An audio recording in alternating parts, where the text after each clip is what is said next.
And welcome back to an episode of Nate's Got Some Technical Difficulties. Oh my God, I've just spent the last 20 minutes trying to get this podcast going. My computer is running like crap. I don't know what's going on. I had to use my work computer. I'm backwards on YouTube. I don't understand what's going on. I'm flustered. I'm confused, but we're here to talk NXT. NXT for July 1st, 2025. I apologize for you guys waiting on YouTube. We started a little bit late, but my God, I think I need to format my computer and start over tomorrow, and that's not going to be a fun day.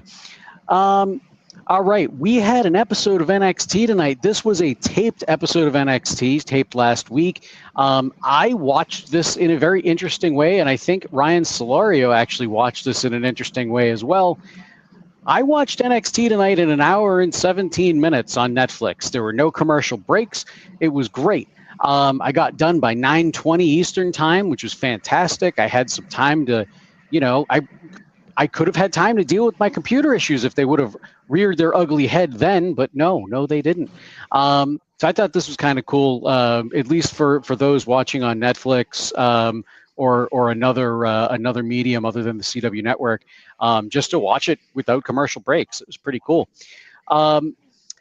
We had it was a main event segment with Jordan Grace, and I apologize, I don't have my notes in front of me for this particular segment because I lost them when my computer crashed. So I'm going to try to do this from memory. Jordan Grace, she comes out to the ring to talk about her upcoming match against JC Jane at Evolution for the title, says that she lost herself, couldn't remember who exactly she was, but she's going, she may have not grown up wanting to become a WWE superstar, but she did everything in her power to get here, and here she is, and she's going to go into Evolution, beat JC Jane, and remind herself of who exactly she is. Ooh, I can unmirror my camera. I'm not backwards anymore on YouTube anymore. Oh, I feel so better. I looked so weird to myself. I didn't like it. Jordan Grace. So as she's saying this, JC Jane and Fatal Influence, they make their way to the ring. JC starts talking to her, basically saying, no, you're not going to win. I'm going to win. And the two kind of go back and forth with some banter.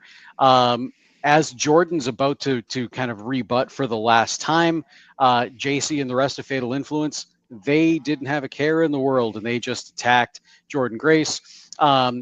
Before they attacked Jordan Grace, they one thing that JC said, and is important, she says that people like Jordan and Blake Monroe just waltz right into NXT and feel like they have an instant shot at the title because of their name value outside of NXT or what have you. So like I said, after that, they attack Fatal Influence attacks Jordan Grace. And Blake Monroe comes out to make the save, considering they had just brought her name up. They attacked Blake Monroe a couple weeks ago. So Blake comes out to make the save with Jordan Grace. And it's kind of how we went off the air with Fatal Influence kind of licking their wounds after being kind of assaulted on the rebound, like the rebound assault from Jordan Grace and Blake Monroe. I thought this was interesting. I mean, I think that this is still going to end up going the same way that Kelly and I were talking about last week, where Jordan Grace is going to go into Evolution, have this big match, have a great showing, but ultimately come up short somehow, whether it be, I'm assuming Fatal Attraction, Fatal Influence. I'm always going to do that. Fatal Influence jumps in the ring and prevents her from winning and allowing JC Jane to retain, something like that. And then eventually JC Jane's going to face Blake Monroe, probably a Great American Bash. Maybe I think that's right, because Ava came out and said that afterwards. I forgot that. Ava comes out and essentially makes a match at Great American Bash for whoever wins at Evolution. But anyway, so that's what I think is going to happen. Jordan Grace is going to lose here, and Blake Monroe is probably going to pick up the title at Great American Bash. JC Jane probably just a transitional champion. But Kevin, what say you? Hey there, Nate. Thanks for having me. Firstly, let's say what's up to the best chat in the PWTorch family. Great to see everybody in the chat thus far. Happy Canada Day to those who celebrate. Um, but yeah, I think I personally would love to see Jordan beat JC Jane at Evolution.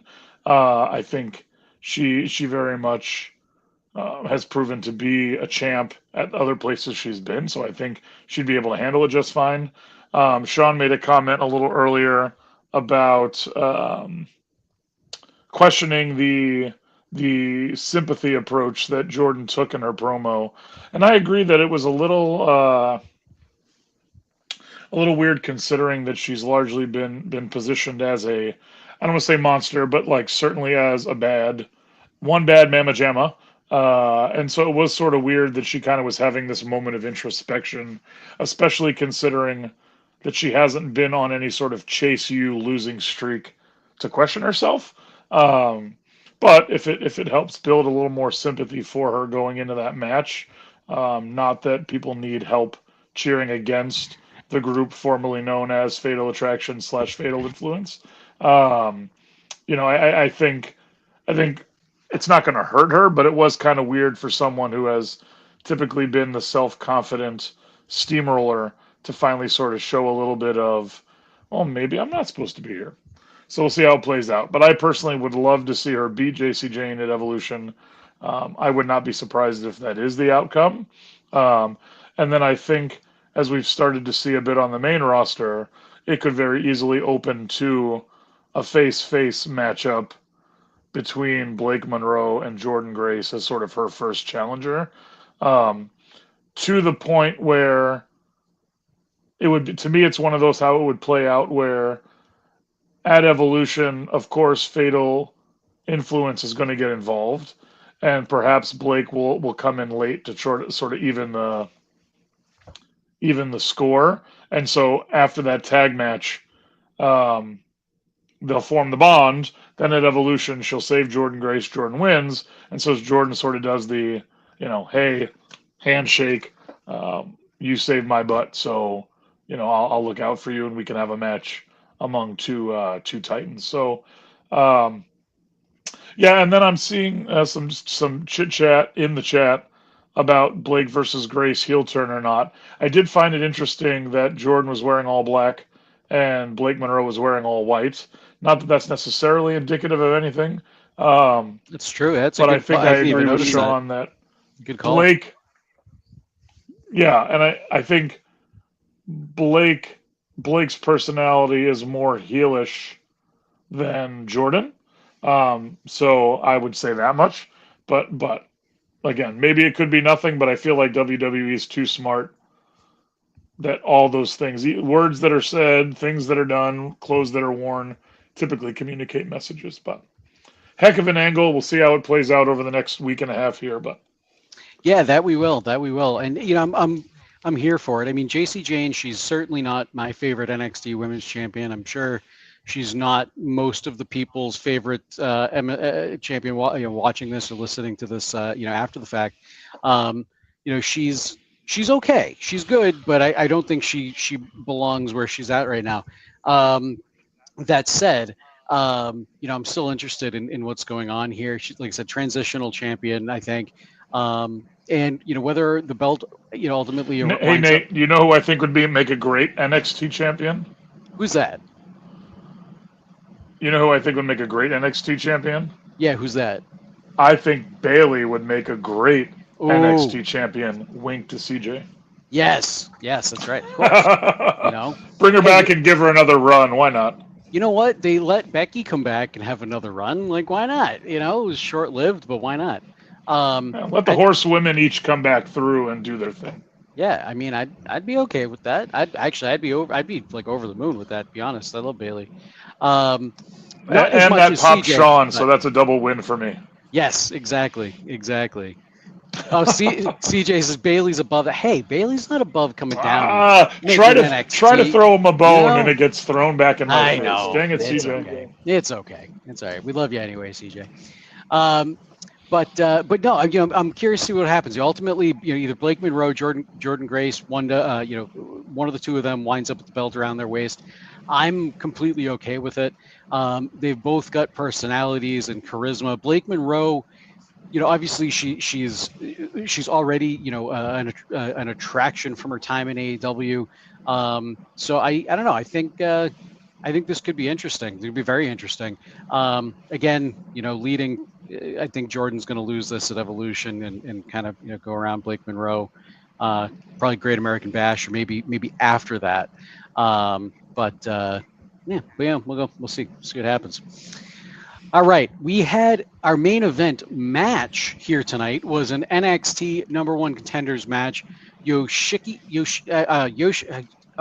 told me how to pronounce this last week. There we go.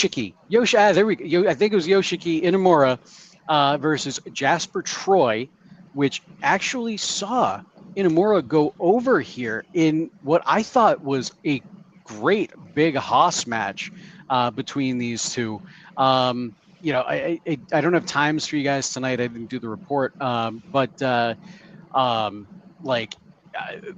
great match between these two. I thought they had some good chemistry. Inamura, obviously the veteran here in the match. I don't know. I don't remember exactly how long Inamura's been in the game, but it's been for a while now. He's been a wrestler. So he able to help Jasper Troy come to a really good match. He just won LFG. He's still pretty green, but he's I don't know. He's pretty solid. I like what we saw at him tonight. We also saw Jasper Troy in a promo, basically staring directly into the camera, kind of down at the camera to make it look like he's towering over you. Called Obafemi out. I thought, I mean, man, like what I see so far. And you watched LFG, I know. I still haven't actually watched it. So like, what do you think about Jasper Troy and season 2 just started? Yeah, I know, right? But no, what do you think about Jasper Troy and the position they're putting him in, and then obviously this our main event match of the night here? Yeah, for sure. Firstly, hi Brock. Secondly, I like Jasper a lot, and I think he is probably. I could see in a lot of ways that he is sort of the big guy that they've been wanting as sort of just the big tank. Like, I could see a lot of people wishing. Now, Omos is a few inches taller than Jasper Troy, but I feel like Jasper has the tools that Omos doesn't, and so they're putting a lot of energy into Jasper Troy as like the big man, not the tall, athletic Drew McIntyre big man, but like as Big E likes to say, the big meaty man slapping meat. I think they've been smart in his 2 matches to book him against bigger guys who wrestle the same style he does, because I think that's keeping him in a comfort zone as he gets more TV time. That they have not put him up against a Wesley or somebody small and quick. I think that they're smart to put him against 2 big guys in Oba and Inamura, to kind of let him get his sea legs under him. He is a bit green, but I certainly think he has not looked sloppy in either of his 2 matches, and I think certainly he will get another crack at Oba in the near future, so long as Oba is on NXT. And is worth going after. But I also think, I'm a big Inamura fan. I love his antics as much as I think his wrestling style is no nonsense, hard hitting. He sells well and gets sold for well. So I did think it was a very entertaining match. I think I was a little surprised that Inamura won, only because I thought they were wanting to ride the hot hand that is Jasper Troy. But I'm not mad at it, and I think Inamura is going to give Obafemi a good, solid match like Jasper did too. So I think I do think we're seeing the building of the next centerpiece big guy. I feel like he's a bit more athletic than some of the more recent big guys, and so yeah, based on what I saw in LFG, I think. With certainly with Booker T in his corner, knowing what kind of a trainer Booker T is, and then of course the other trainers at the Performance Center. Yeah, I'm excited. I'm ready to kind of see how they let him loose. Um, and yeah, so I think it's Yeah. good things. And of course, like I said, I love Inamura, and we'll see what he does with this opportunity. I think he's another one that is probably at a point where, dare I say, that his tag team partner is starting to feel more like the Jannetty, and Inamura is starting to feel more like the Shawn Michaels. Um, and if that's the case, then maybe this is Inamura's chance to show what he can be as a singles guy. And so I hope that him and Oba have a good match and that they show each other some good stuff, because I think this could be a real jumping off point for Inamura. Yeah. No, I tend to agree. I mean, Inamura, as far as I'm aware, still isn't technically signed by WWE. I think he's still on that, like, whatever you want to call it, the program with Noah, with Pro Wrestling Noah, the agreement. I guess that's what we want to call it. And for somebody that is kind of in that bubble, I feel like they're really kind of wouldn't say putting the machine behind it, but giving them this opportunity to really shine. And I don't know. I don't know what the ceiling is for him here. If he winds up signing a WWE contract, I think he might wind up having a bit of a higher ceiling. But if not, and this is still just kind of a a talent agreement between two companies, I could see him maybe going kind of far, but having that ceiling be a little bit lower. Regardless, I'm just glad he's here. I really liked what we get out of him. And I think, like you said, he has the amount of charisma that he has, even with English not being his first language, and trying to deal with that and everything. I think he has become the standout in that tag team between with him and Briggs. Briggs, and that's not saying much, but not that I don't like Briggs, but he's I don't know, he hasn't quite broken out himself yet. So yeah, I think there we go. All right, let's go to I'm going to go backwards here. Well, actually, no, I'm not. Let's go to our opening match of the night. Wes Lee versus Joe Hendry. We ended up seeing Joe Hendry getting a win here after High Rise tried to interfere on Wes Lee's behalf to get allow him to pick up the win. Joe Hendry made his triumphant return to NXT. I mean, I guess he was just on the show the other week, so whatever. I guess it wasn't a return, but you know what I mean. I just like it anytime Joe Hendry shows up, and is basically took out. Or sorry, no, Joe Hendry. I keep saying Joe Hendry showed up. Joe Hendry was in the match. Mike Santana showed up to help Joe Hendry. Help Joe Hendry thwart off High Rise and retain. Or not retain the title, but win here. Mike Santana and Joe Hendry are going into Slammiversary as opponents coming up. But as we found out a little bit later on here on NXT, the two of them will be teaming up to take on. Oh God, it was in my notes, and now I don't have my notes because I'm on a different computer. To take on was it Trick and who was it? Next week? Brain fart. Yeah. Oh, well, we'll see. Somebody in the chat, help us out. Somebody in the chat will help us out. But that's okay. I'm I don't know. I think like Joe Hendry right now in NXT is cooling off a little bit. He doesn't seem to be getting the same reactions that he's been getting before, like he's been getting over the last year or so. I don't know if that's because he doesn't have the title anymore and now he's chasing the title or what. But yeah, like I don't know. We'll see what the future holds for Joe Hendry. Him and Mike Santana teaming up, I do really like that because like I ended up watching Impact for the first time, God, in years. The other day, I just realized they broadcasted for free on YouTube, and I did not know that. So you can watch Impact. I think it's the day after. Oh, Um, I think it's on Thursdays. They stream it on YouTube. So I watched it last week, and it's cool because they show a lot of what's going on in NXT, but we don't see what's going on in TNA. Like WWE doesn't like to show that crossover with TNA quite as much. Um, but there was quite a bit of stuff that actually happened on NXT on this week's Impact.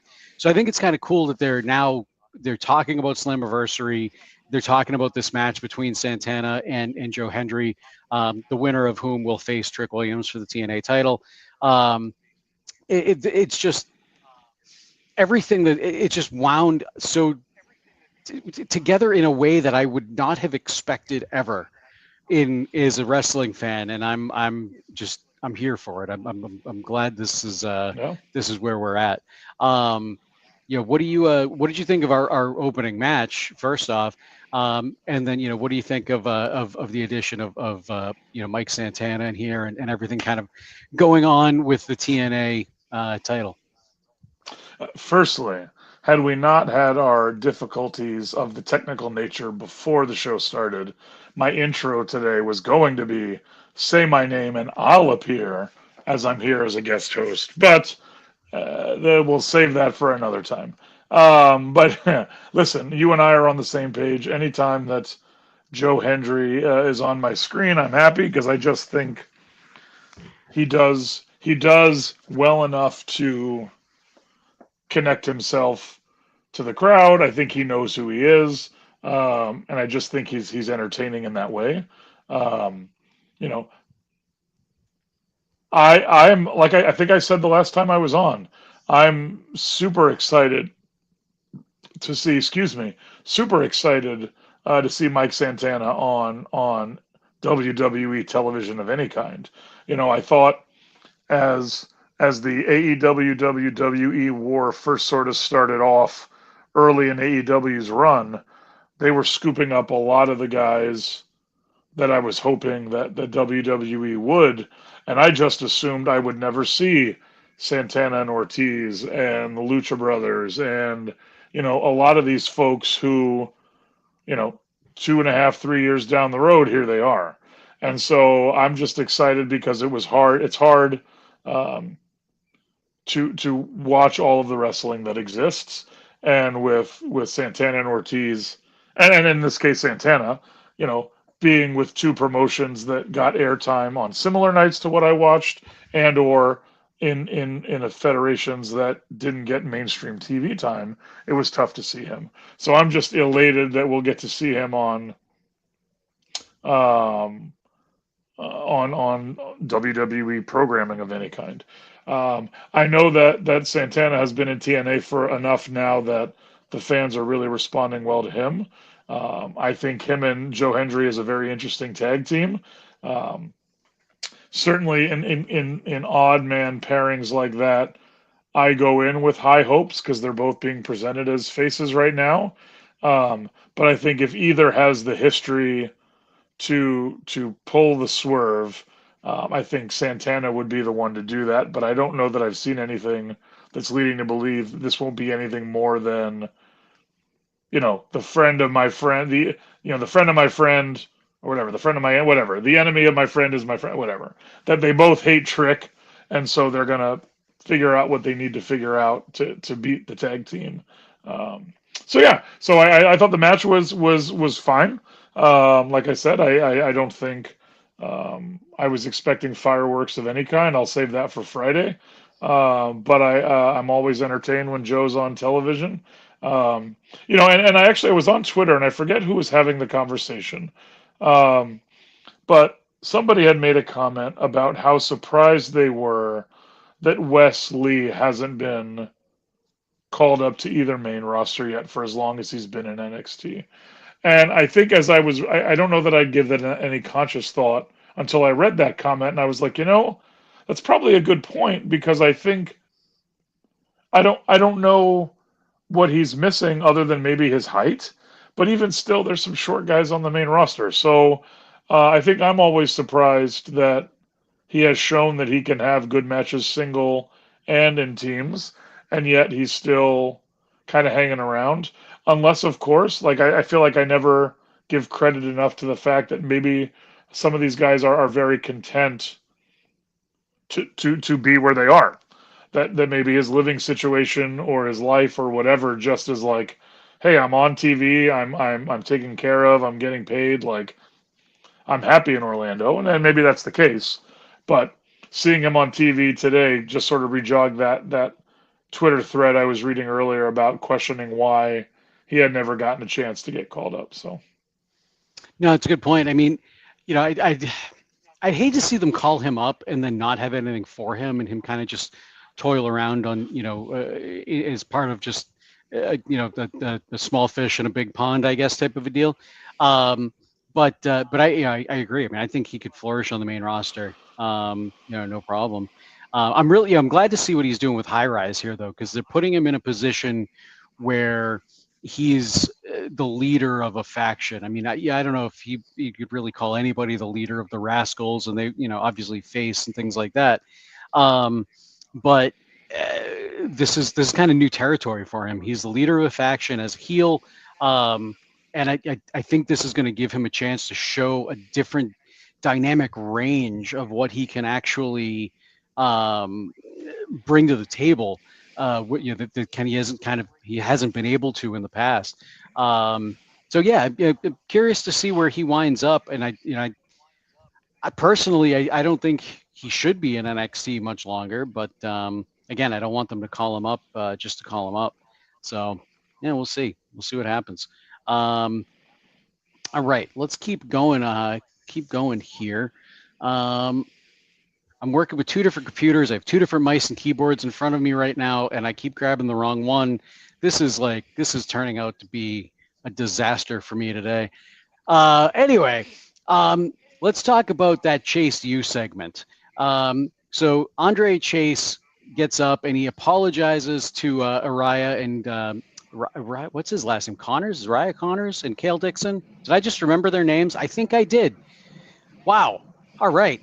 Apologized to them for giving some tough love, and essentially said that this old dog needs to learn some new tricks. And he ended up saying that he got a singles match for Cale next week, and that he and Araya will be out alongside next week to cheer him on. I don't believe they said who the match was against, but we'll see. We'll see who that is when we get there. So did Chase's apology feel like genuine to you, or do you think he's going to blow up again? And are you buying into Araya and Cale as like the next generation of Chase U, or are they kind of missing something? Well, so firstly, let's attack Andre Chase first. Yeah, I did feel sincerity. I think I'm being measured in how I want to present what I'm about to say, but I feel like Andre Chase is very much showing signs of Heath Slater from the perspective that he's the company guy that will, you tell him, give him an angle, he's going to find a way to make it work. Um, I think I think also too that behind the scenes they very well might be saying to him, "Hey, we've got to find a way to spruce this up, or we might have to cut bait." And cut bait doesn't necessarily mean let him go, but if they're trying to give Chase U a second act, um, they might need to find a new shtick different than the Duke Hudson Thea Hale version. Uh, and then as far as your part two, I will give those guys the benefit of the doubt. I think they're still very unknown. I think if anybody's been following Chase U for any amount of time, they look at these guys and say, oh, if I can use the Chase U framework, the incoming freshman of the group. And so I am very open and willing to give them the benefit of the doubt and see how they develop. I think NXT is back in that spot where they've got a lot of people and not enough TV time to give them. Kind of not unlike when they were in the 1 hour version in the black and gold, where we would talk on the podcast about how, oh, when are we going to see so and so again? Well, how do you do that with only 3 to 4 matches in 1 hour of programming? Yep.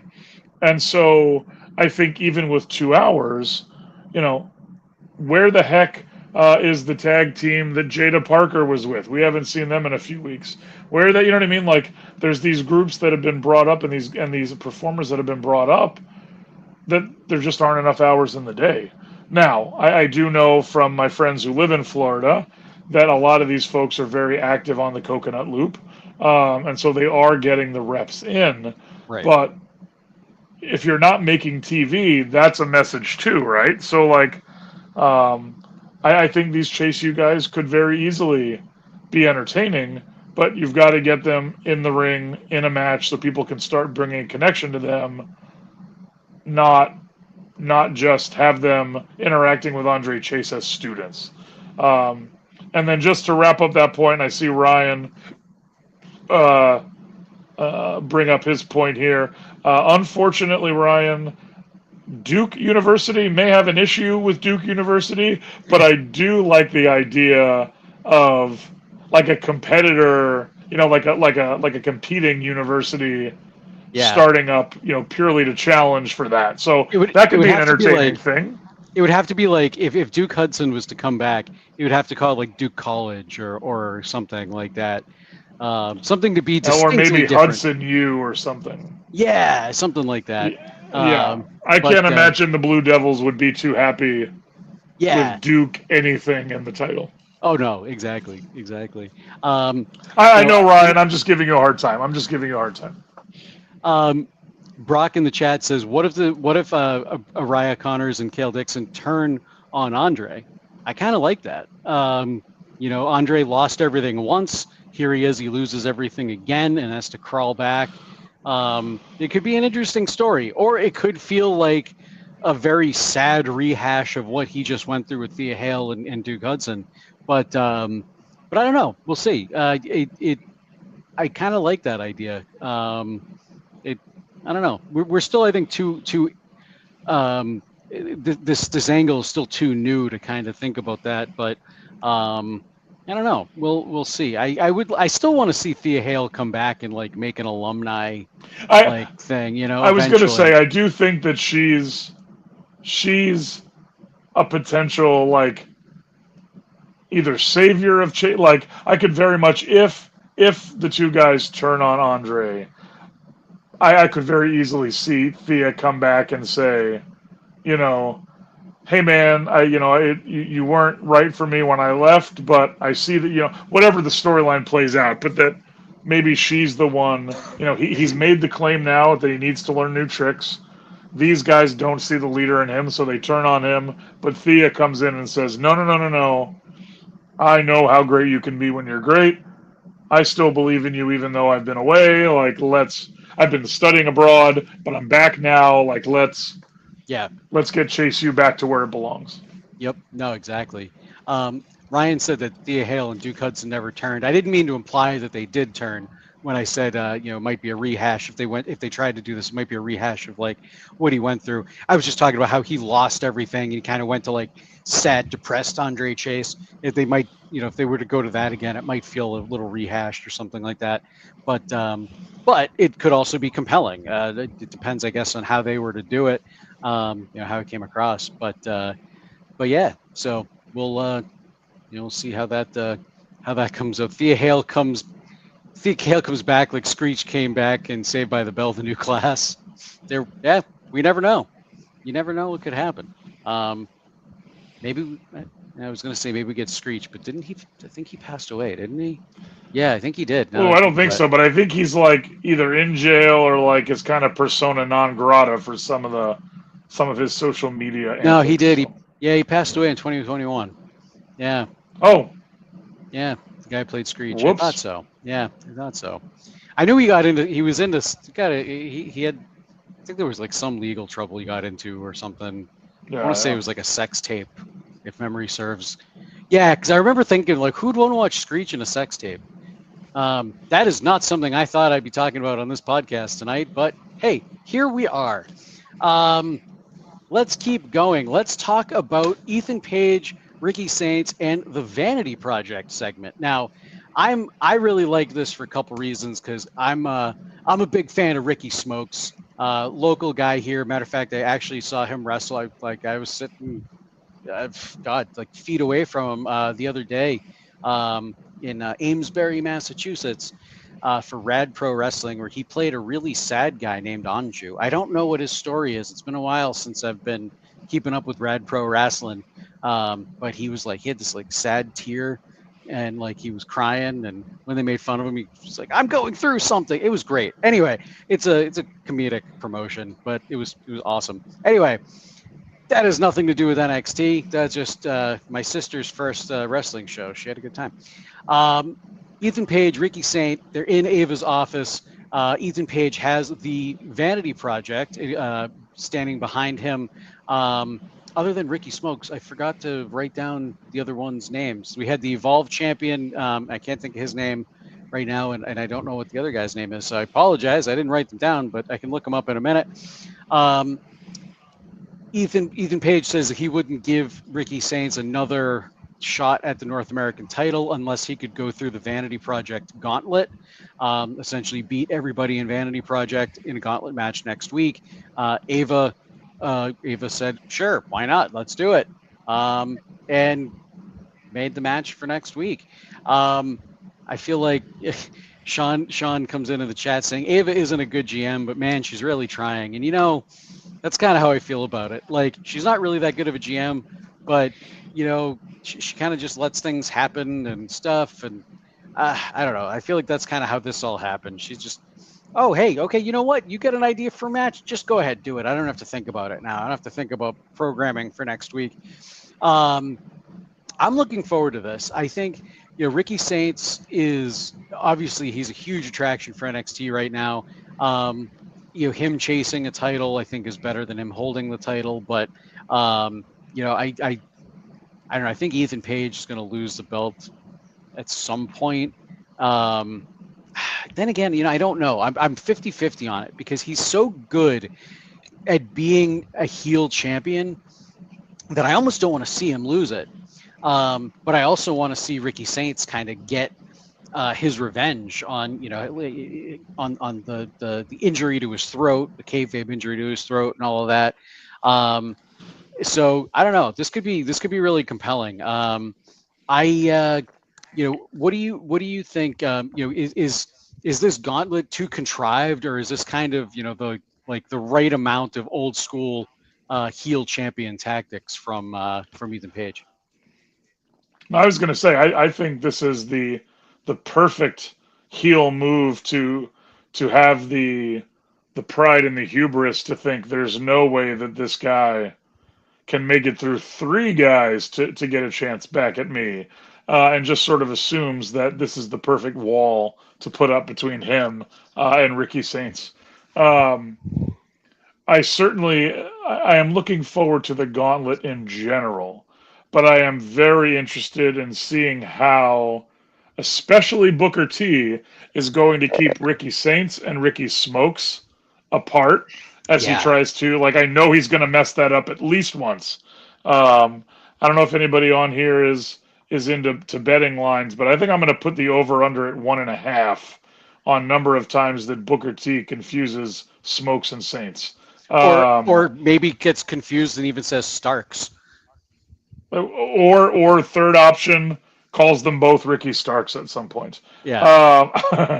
But no, I love a good gauntlet. I think Ryan said, yeah, he's right. We probably haven't seen one, especially in NXT, in a long while. I'm ready for Ricky Saints to really sort of have a showcase. He's been now in here for a few months now, but again, not a problem dissimilar to the main roster or even AEW. A lot of big names to get TV time, and not enough time to put them on. I would be very okay with Ricky winning again and beating Ethan Page. I did see some chatter on Twitter about Ethan Page maybe being a good fit for Seth Rollins' group on the main roster. um, as sort of a not monstery guy in that group. And so I think I could get very much behind that. I think he carries himself in a way similar to Seth Rollins, maybe just not as peacocky. Um, and so I think if there's any legs to that, then I'd be fine with Ricky winning and seeing Ethan come up and join Seth's group to kind of get a rub from Paul Heyman and that sort of thing. Um, but either way, I think the gauntlet's going to be very entertaining. I'm sure as Ricky starts beating the three guys, um, I'm sure Ethan will start to try to get involved to try to keep that win from happening. I think the interesting thing that I have in the back of my head is who is going to be someone. I could foresee somebody coming out to help Ricky. I guess my question would be who might that be? Because I'm sure when Ricky gets to the third guy in the gauntlet, that's when we'll see Ethan try to do um, some interference of a more final version. And so I wonder. I haven't heard of any new signings, but maybe there's somebody that they've kind of been waiting to debut that might come out and help Ricky. And I think if that's the case, I think that could be just as interesting in the play out of the storyline as anything else. We had a tag team match right before this. Sol Ruka and Zarya versus Izzy Dame and Tatum Paxley. Last week we saw Tatum Paxley cost Izzy Dame a match. Earlier in the night, which was we saw a segment that was supposed to have been from last week, where Izzy approached Tatum, Sol Ruka, and Zarya backstage, and kind of confronted Tatum, like, why did you do that? I didn't need help, yada yada. Sol Ruka and Zarya were kind of trying to convince her, that she didn't need to do this, that Izzy's not the right person for her to be helping and whatnot. Well, mostly Sol. Zarya was kind of fed up with her at this point. And seeing this, Izzy kind of started to placate Tatum a little bit and tell her that, no, I understand you came from a good place. I think you and I might make a good team, basically trying to recruit her for the culling, which is the story they've been telling us for the past few weeks now. Then it led into a match between like I said, Tatum Paxley, Izzy Dame versus Sol Ruka and Zarya. Tatum kind of showing her former friends that she doesn't need them. I thought this match was fantastic, to be completely honest with you. Some great wrestling here. Obviously all four women in this match are incredibly talented. Izzy Dame, obviously the one with probably the least amount of name value, I guess. Maybe Tatum Paxley, but I think Izzy has had the least amount of push out of anybody here. And I think she came out looking the greatest. She got the pin over Sol Ruka and wound up later in the night. Ava came to her and told her she's going to be getting a North American title match against Sol Ruka for for her efforts tonight. Since she pinned Sol Ruka, she's going to get the North American title match. I can't remember if she said. I think she said it was at the Great American Bash. Great American Bash. I just looked at my notes. I was able to finally pull them up. Great American Bash. Like I said, I like this. I like the match. And I like where this is going. Tatum and Izzy, I think, are going to be a good pairing. I'm wondering if it's going to be a pairing where it's like Izzy is using Tatum, or if or if Tatum kind of finally feels like she found a place to call home with the culling, and she's going to feel more comfortable, and we're going to see her come out of her shell, because they even mentioned in commentary tonight, we haven't seen this version of Tatum Paxley before. She was on fire, she was on point. We've never seen something like this out of her before. At least, that's the story they're telling us in commentary. So I don't know. I'm almost leaning towards the fact that her and Izzy are going to have maybe a powerful tag team run for a little bit. Or if not, at least not maybe not powerful, but a I guess, a mutual run rather than Tatum being the one being used, I guess is kind of what I'm trying to say. Um, and Tatum might actually have found a home in the culling. Even Vic on commentary said that, she hasn't found herself like she hasn't looked this good, and it kind of seems to be the culling that's bringing this out of her. I forget exactly how he said it, but something along those lines. Um, so yeah, let me throw it over to you. Was this like a show stealer for you on the on the show tonight? And do you like where they're going with Tatum and Izzy? Oh, was that a handoff? You kind of broke up at the end of that. Oh yes, that was a handoff. I was saying, do you, was this show like a surprise, like maybe show stealer for you too? And do you like where they're going with Tatum and Izzy? Yeah, I thought this match was fantastic. And also before I get deeper in, hi to Standard Deviation and El Juggalo and Kevin. That's weird. Just popped in. Um, I love seeing names that I hear on the NXT, or excuse me, the SmackDown and the Raw post shows with Wade hop into our chat because, like I said, I think we've got the best chat in the PWTorch family. So thanks for being here, guys. Um, but yeah, um, I think this was a fantastic match. I really love, as much as I think I questioned early on Zarya and Soul being together. I think they have shown um, to have some good chemistry as of late. I think they work really good together as a team. I know that the story of tonight's match was um, the spear by Zarya on Soul as a potential wedge driver. I do not think that will have long term effects, but I think it certainly adds a little bit of a wrinkle to the match. Uh, I like what I'm seeing from Tatum and Izzy. As I was watching some of the chat talk about Tatum, I really do think. Um, and see, now I'm forgetting, and I feel awful because she was on TV a bunch. The onesie woman who was kind of playing the demonic Wendy Chu. sleepover guest that. Wendy Chu. Yes, there we go. I feel like they didn't want two weird, half dead, half doll playing voices gimmicks, and I feel like they're letting Tatum sort of run with it because it seems to be a little bit. Yeah, thank you, Ryan and Nate, Wendy Chu. But I think that this is sort of version 2.0 of that in a lot of ways, but also Tatum is really sort of finding a way to make it her own, which has been entertaining. I think she's found, her partnership with the culling, and maybe less the culling and more Izzy, is really sort of allowing um, her to really sort of explore the space with a bit of safety, because I think Izzy is good enough to carry the load while Tatum is sort of figuring some of that stuff out. Um, but yeah, I thought the match was great.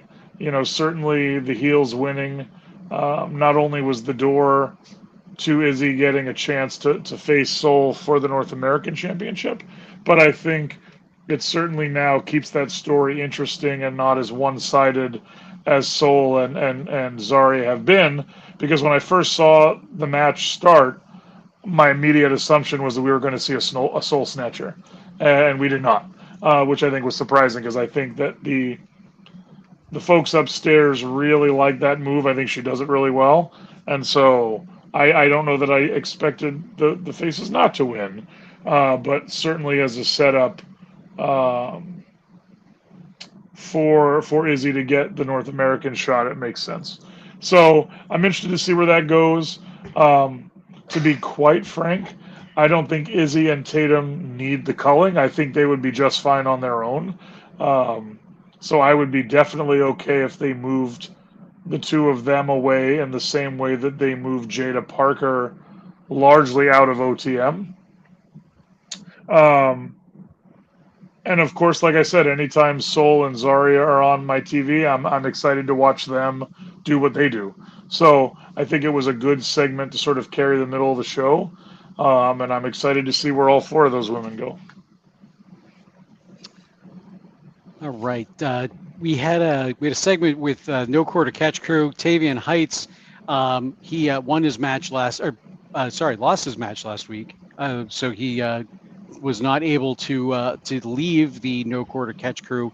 This is a weird angle because Miles Bourne, he wanted to get out of No Quarter Catch Crew. He had to defeat Charlie Dempsey in order to be able to do that, which is weird because if you just want to leave a faction, why don't you just leave a faction? Like, why did you sign a contract? Like, I don't get it. They're not explaining this, and it just feels weird to me. But whatever.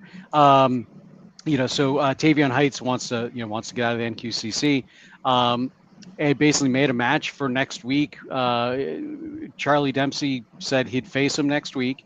If Tavion wins, he gets to leave. If not, then they will never have this conversation again. I don't know. I don't think there's a whole lot to talk about here, but I guess. How do you feel about this? Do you kind of see this? This is kind of a weird angle, like I do, or am I missing something? Oh well, no, I don't think you're missing anything. I think you need to read Brock's comment. I agree. It's a no quarter catch crew thing. I wouldn't understand. Yes. IYK. Yep. You wouldn't get it. But honestly, I think to me how I'm reading this story playing out is less that Tavion wants to leave No Quarter Catch Crew, but I'm reading it as he wants Charlie Dempsey's respect. I don't think that he feels respected by Charlie Dempsey. And Okay. so I think I very easily can see him winning and then saying, I was never about leaving. I just want to know that you respect me as a man and as a wrestler. And if it took the ultimatum to get there, then I'm okay with that. Um, that's how I'm reading the situation because I think Tavion works well in that group. He's certainly very talented as well.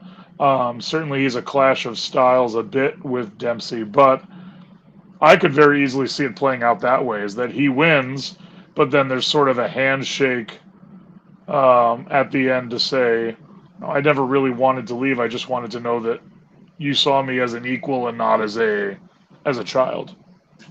That makes sense. I guess I didn't look at it quite like that. I was just kind of looking at it on the face, on the surface here, and I'm like, this doesn't really make sense. But putting it into that perspective, that does make sense. And even for Miles Bourne too, in the same light. I guess reading between the lines a little bit, that makes sense. Definitely makes sense. All right, Thea Hale versus Lainey Reed. We saw Lainey Reed go over here after using the ropes to hold the pin. Bit of a heel tactic. And then afterwards, as she was getting her hand raised by the ref, she was sitting there playing the world's smallest violin for Thea Hale. I really liked this match. I think the two of them had some pretty good chemistry together. There were a couple spots that might have looked a little iffy, but still, like, Lainey Reed, she's still pretty new. Thea Hale, I mean, I don't want to say she's still new, but I mean, she's still, only got a few years under her belt here. We haven't seen a whole heck of a lot of Lainey Reed. She's done a lot more on Level Up. I think when I looked at Cage Match earlier in the day, this was her 45th match, and she had her 46th match on a house show the other day. So she's still kind of getting her feet wet here, but I think I like the character. She seems a little, I don't know, nice and then not when she doesn't need to be. I don't know. I'm not sure exactly where they're going with the character quite yet, but I don't dislike it. And anytime I get to see Thea Hale, I'm happy. I'm such a big fan of Thea Hale's work and everything she's done so far. I mean, I think she's 21, 22 years old at this point. And she's I mean, she understands her character like a lot of people don't after years and years of wrestling. So yeah, what did you think of this match? And did Laney Reed's win help kind of or heel tactic win help kind of establish her a little bit more as a heel, or did it kind of feel a little meh, flat? I I thought the ending was meh. Um, I didn't quite understand how holding a rope was holding Thea down. Like the pure logic of it is still not sitting well with me. Yeah, Um, I certainly understand in the logic that is professional wrestling that any sort of leverage against ropes means that people cannot break out. So in that fine, but I think certainly the optics of her grabbing the rope at two, eh, okay, fine. But I thought for what it was, the match was fine. I think like you said, Laney certainly is newer to NXT, so audiences are still getting used to her.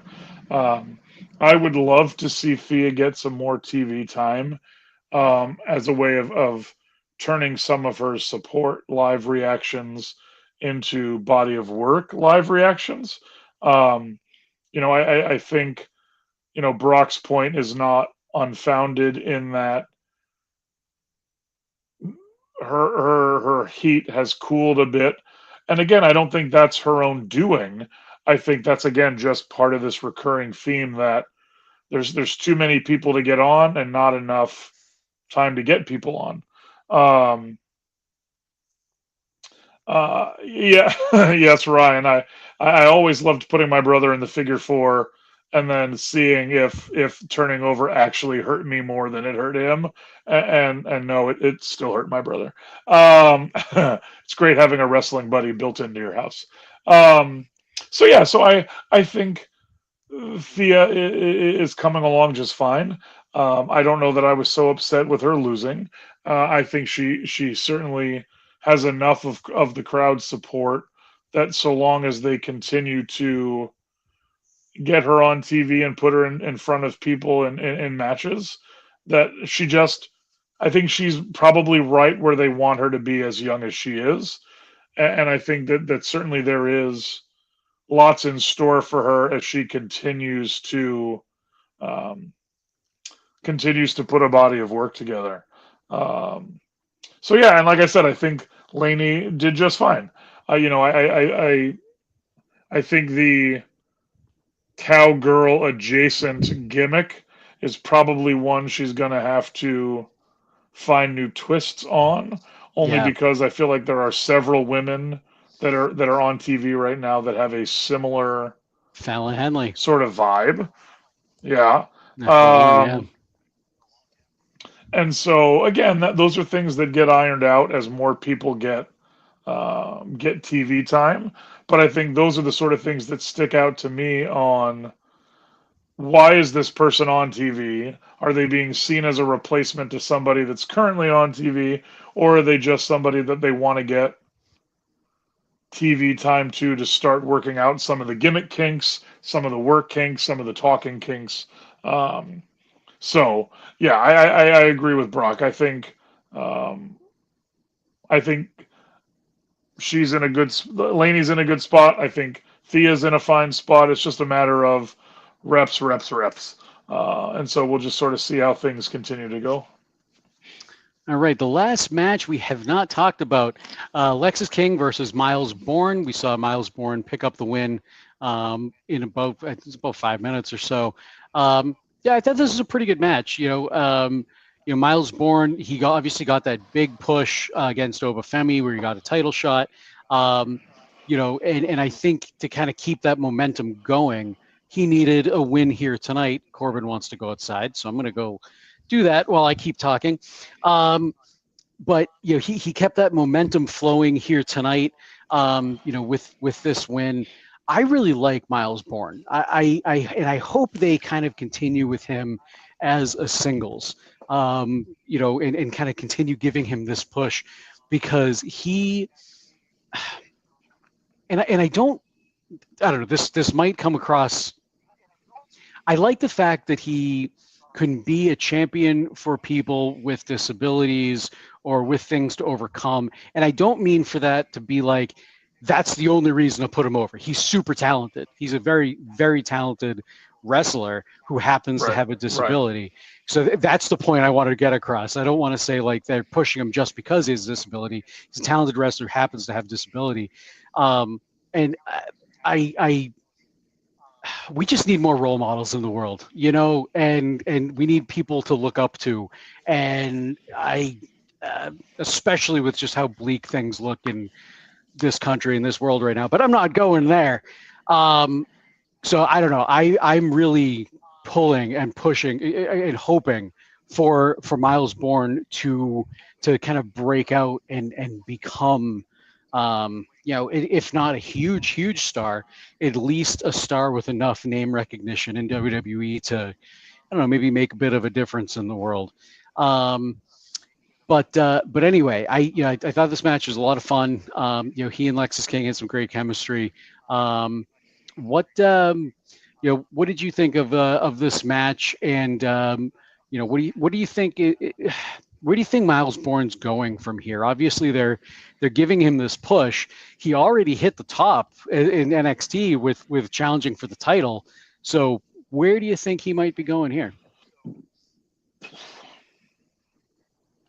Yeah, well, I wanted to sort of circle back to your comment regarding um, him being representation for those who are hearing impaired.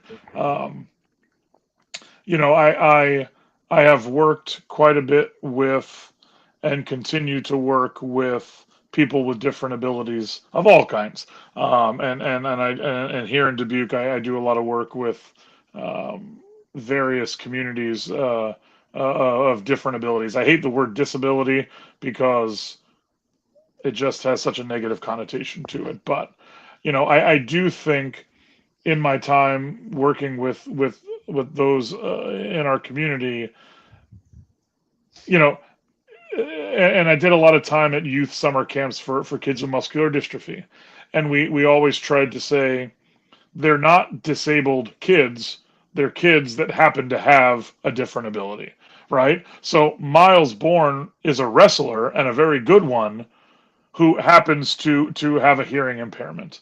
And so if they continue to sort of bill him as a wrestler first and a member of a community, a unique community second, I think that will bode better for him than if they keep saying, the deaf wrestler, right? And so if they can make sure that line, pays more homage to his talent and the hard work he puts in that way, and then let him sort of bring in the hearing impairment as necessary.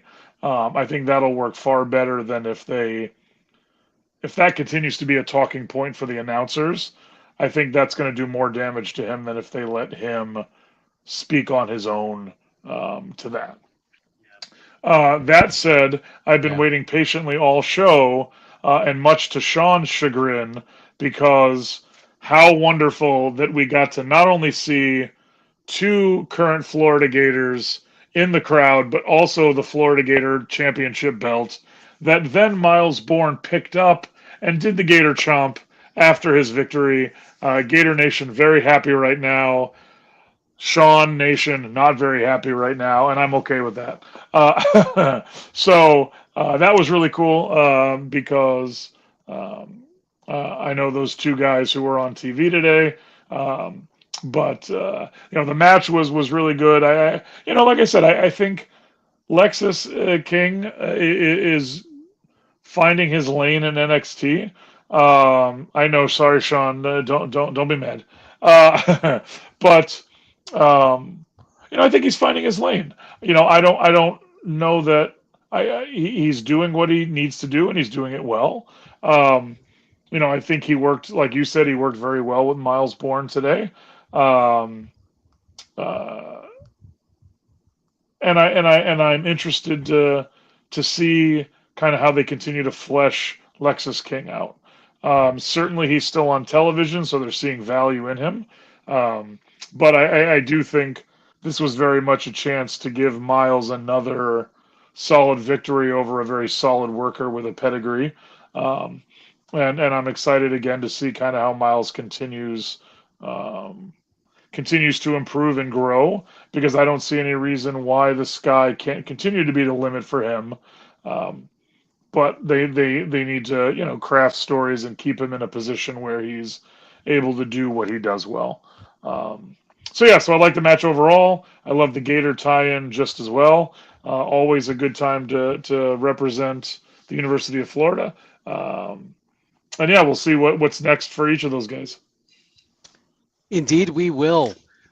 Dark State had a promo tonight, another cryptic promo where they kind of just talked about the fact that things happen because they allow it to happen. And then Dion Lennox said that he knows where they're going next, but he didn't tell us, so we have no idea where they're going. I I don't know. I want to like Dark State because obviously they're trying to push four guys who are relatively unknown and turn them into stars, and a faction can be good for that.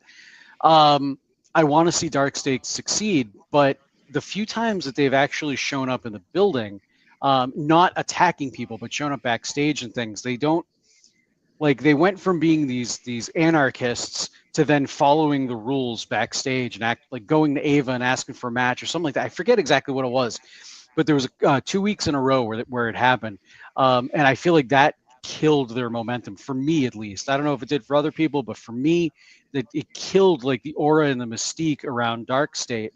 It's like, why are they causing all this mischief and interfering in matches and stuff? And then they're just there and asking people for permission and things like that. It just seemed weird. And then they've kind of largely been off TV, other than these random promos and whatnot. I have no idea what Dion Lennox has in store for Dark State. I'm kind of hoping they try to make some sort of a big impact, whether it be interfering in the NXT title match or something along those lines, to kind of try and give them. So I feel like if Dion Lennox was to get bring the entire faction and jump Obafemi after Obafemi beats whoever I forget who he's going up against. We don't know yet. That's right. Whoever he's going to face after the number one contenders match. Or actually, wait, that was how we ended the show. Wow, I'm all over the place tonight. That was Inamura. So after he probably defeats Inamura, we have Dark State attack, and that could instantly elevate Dion Lennox. Because he's obviously kind of the leader of this faction, could instantly elevate him against Obafemi. Whether he's ready for that position, I don't know. I know, when I watched him, when I went to NXT in Lowell back in December, he was one of the matches. He didn't impress me with his, because this is before Dark State and all of that. Matter of fact, when I was talking about it, I was like, I didn't even realize he was making his entrance until he walked past me. I was sitting in the front row. His music went off. I didn't recognize the music. I just thought it was arena music since we were a commercial or something. The crowd didn't pop, but now he has something that he can latch into and that he kind of sink his teeth into. I'm kind of hoping we see some more out of Dark State. Where do you think they're going? What's the ceiling for Dark State? And do you have any idea where Dion's taking the faction?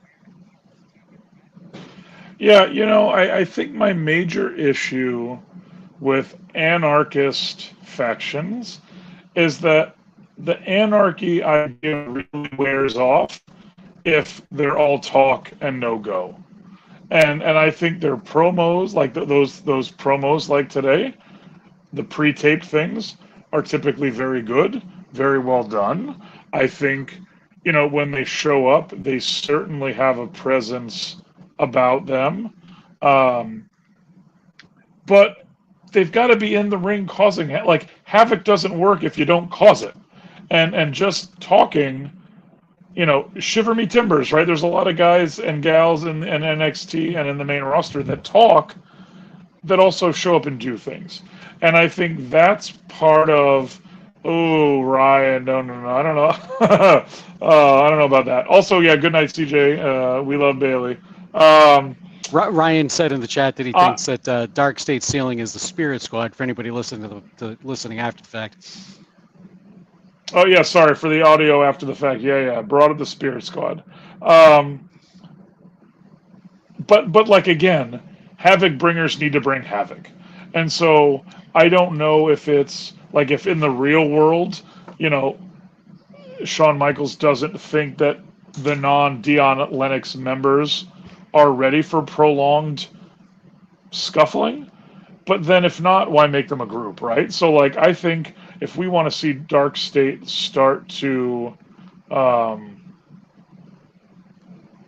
really start sort of showing who they are, then they need to start being more physically active to show us, right? Because for them to make that line and that promo of things only happen in NXT because we allow them to, but then they're also the ones asking their general manager for permission to do things. Those two things sort of run counter to each other. Um, and so, yeah, I think if you want to be a chaos bringer, bring the chaos. But don't talk about chaos and then not show up again for another 3 weeks, and that's it. So I do think typically, though, when they do show up, and even in a situation like tonight, that typically is a harbinger for activity later down the line, like immediately down the line. So I could very easily see them interfering in Oba's match against Inamura.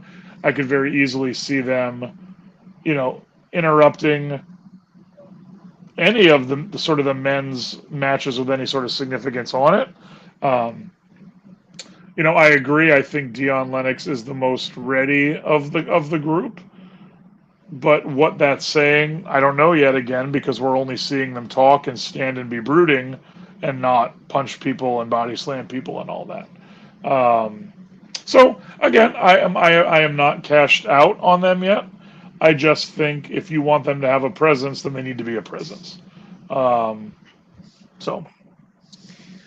and the last thing that we have to talk about tonight is the destruction of the D'Angelo family. Luca Crucifino came out tonight to talk with Tony D'Angelo. He called Tony D'Angelo out to talk about loyalty. He told Tony D that he's been loyal to him ever since they were kids, since he dropped out of. I think he said he dropped out of college to follow him and help him and follow him to WWE, and he stayed loyal to Tony this whole time. Stax ends up making his way to the ring. And kind of poking fun at Luca and Tony D. Stax gets in the ring, and it looks like Stax may wind up attacking. There we go. Here we go. Tony winds up telling Stax that this is Tony tells Luca that this is between me and Stax. Luca winds up punching Tony in the face, and we all think, oh my God, Tony was right. Luca did actually side with Stax. And then he turns and punches Stax in the face. And Luca basically says that he says that my loyalty lies with Luca Crucifino, with himself, and walks out of the ring. And the crowd's chanting for Luca. They kind of went nuts for it. I really liked this. I was kind of hoping that he didn't side with Stax, but I also felt that him siding with Tony D'Angelo just felt blah. Like, I don't know. Predictable, maybe not predictable, underwhelming. I guess underwhelming is the word I'm looking for. But I didn't actually see this coming. I didn't even think of this as a possibility that Luca turns on everybody and says, no, screw this. I'm by myself now. I think this opens up a lot of possibilities for Luca. Going back to that show I went to in Lowell, and I know I've talked about this a couple times on the podcast, but Luca was one of the people that stood out to me out of everybody on the card, and I was there for a taping and then the live show that night. So it was technically I sat through two shows, and out of both shows, Luca was one that during commercial breaks he was like interacting with the crowd, and his charisma was kind of he was so much more charismatic in person than I think kind of has come through on the screen. And I'm hoping that now they're going to kind of let that shine and kind of come through a little bit more for him. Again, I don't know what his ceiling is. I don't know what the ceiling of Stacks is necessarily. I'm thinking his ceiling might actually even be higher. His being Stacks might even be higher than Tony D. I think Stacks is overall a better performer, both in ring and on mic and all of that. Nothing against Tony D'Angelo. I think he's perfectly fine. But I think both Stacks and Luca have something that Tony D may not. That's just me, but right now both of them feel more compelling to me than Tony D'Angelo.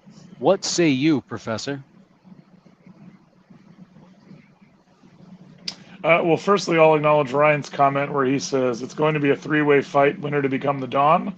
I will add the stipulation that it will be the Dawn ring on a pole match. And whoever's the first person to climb up the pole to get the Dawn ring becomes the new Dawn. What did we rehire Vince Russo or and something? And then I'll circle. Well, bro, swerve, bro. And then I'll come down to Brock's latest comment where he said, I fear they're going to have 3 different mob families with level up goons. And my response to that, Brock, is that this is clearly moving towards war games. No, I'm kidding. We don't need a 3-way mob war games. Yeah, I think that yeah, sorry, Sean. I'm not out on Tony, but like I said, I never really have been behind him. I think he's a solid wrestler. He's a solid bigger guy to do what he does. But okay, like he's kind of been a one-trick pony. And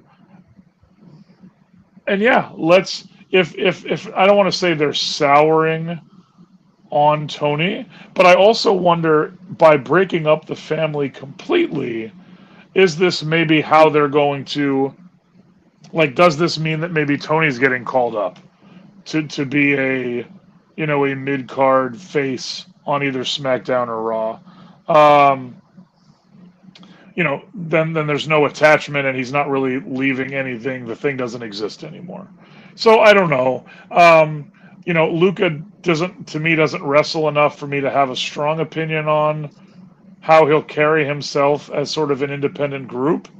Certainly what that segment did for me is Tavion in the building and watching that, because then obviously you don't need to wrestle to get yourself out of the group. You just tell them, I don't want to be the group anymore. Like, that's what I'm saying. Is there a contract? Is there? So unless Tavion's not watching in the back, clearly that's the blueprint to get out. Is just say, I don't want to be here anymore. So I don't know. We'll see how this goes. I always find it funny, and I know that the Heritage Cup is the prop of props, but certainly in a setting like what today's 3-way interaction was, it was super silly to me that he needed to run out with his Heritage Cup, put it down on the ground. You know what I mean? Like, it's just an extra step that didn't need to be taken. But like, I get that they like people to carry the things that they're defending. Fine. So I don't know. Well, I'm gonna put a pin in it, as they say in adminispeak, and we'll come back to see kind of what comes of all of this. But again, I think as a group, they were good to have on in regular segments on TV. As 3 individuals, again, I think it's going to be tough to justify giving 2 or 3 of them time each week or every other week in an already crowded sort of segment. So I don't know. We'll see. I'm all for giving somebody a chance to show that you deserve or don't deserve to be there. I don't think Tommy guns would be allowed in the building, Brock, but whatever. I'm rambling at this point to say I'm sort of lost in kind of how they're going to do this three-way thing. Um, I guess we'll see. That we shall. And I think that's going to bring us to the end of our episode here tonight. I'm Nate Lindberg. You can check the things I do out at natelindberg.com. Kelly should hopefully be back next week. Kelly should have been here tonight, but I guess he goes to Dallas for the card shows and stuff, and I guess some flight. It's a big card show. Yeah, I guess a flight got delayed or something. He was having some flight issues, so he wasn't able to get back in time. So hopefully he should be back next week and have the gang back together. But Kevin, thank you very much for sitting in tonight and doing what you always do with the pinch hitting. Appreciate it, man. Listen, I'm always honored to be asked. I love interacting with you guys. Listen, it's just an amazing community, and I'm excited to always be a part of it. So yeah, good talking about a pretty. It was funny, like when we started, I was like, "Oh, geez, we're almost done with the show tonight," and then you just kept bringing up more segments, and I'm like, "Boy, that show was more busy than I thought it was." Yes. Because I think my brain was just. I also segmented the show a little bit differently tonight too, but a little bit. Oh no, and it's not a problem, but it was just. I thought the show was kind of a quick one, and then as you kept bringing up the segments, I'm like, oh, that's right, they did happen. Oh, that's right, they did happen. Right. So suffice to say, you can find me all over the Verse and the Blue Sky at KP Cattani. Come interact with me, follow me, chat me. We can talk about whatever you want. And as always, it's a pleasure to be here with the best chat in the PWTorch family. So until next time, yeah, I look forward to it. Until next time, horseshoe.